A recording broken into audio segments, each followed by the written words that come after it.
ब्रह्मा जी के पास गए, ब्रह्मा जी को प्रणाम किया और ब्रह्मा जी से पूछा, ब्रह्मा जी एक बात बताइए, भागवत सुनने से क्या फल मिलता है? ब्रह्मा जी ने कहा कि भागवत सुनने से जो फल प्राप्त होता है, वहां पर सुखदेव जी राजा परीक्षित जी को सुना रहे हैं, अंतिम में उनको क्या प्राप्त होगा उसी को देख करके हम निर्णय लेंगे। वहां पर एग्जाम तो चल रहा है, रिजल्ट बाद में आएगा तब हमें पता चलेगा, अभी इंतजार करो, प्रतीक्षा करो। अब सब बैठ करके इंतजार कर रहे हैं। इधर राजा परीक्षित जी को सुखदेव जी ने सुंदर कथा श्रवण कराया।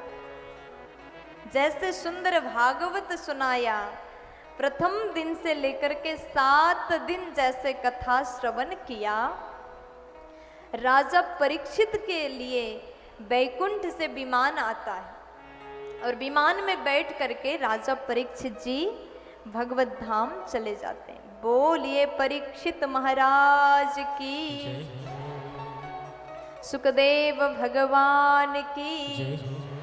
अब जैसे बैकुंठ चले गए, इधर ब्रह्मा जी ने देवता को कहा परिणाम यही है।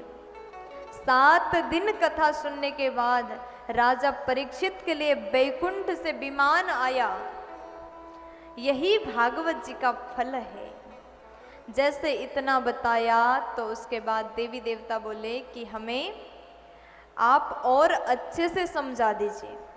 तो सत्य लोक में ज्ञान रूपी तोला में, जो तोला होता है ना, जिसके पल्ले में नापा जाता है, तराजू भी बोलते हैं जिसे, एक पल्ले में 17 पुराण को रखा, दूसरे पल्ले में श्रीमद् भागवत रूपी ग्रंथ को रखा।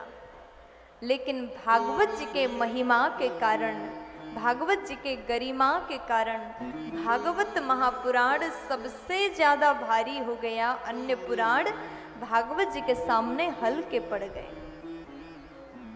क्यों? क्योंकि भागवत जी के महिमा ही ऐसा है। लघु निन्नानि जातानि गौरवेण इदम महत, अन्यानि लघुनि जातानि। जितने भी ग्रंथ थे सब हल्के पड़ गए। भागवत जी के महिमा के कारण सबसे ज्यादा भारी श्रीमद् भागवत जी हुआ। इसलिए भागवत जी की महिमा इतना सुंदर है, जितना भी वर्णन किया जाए उतना कम है।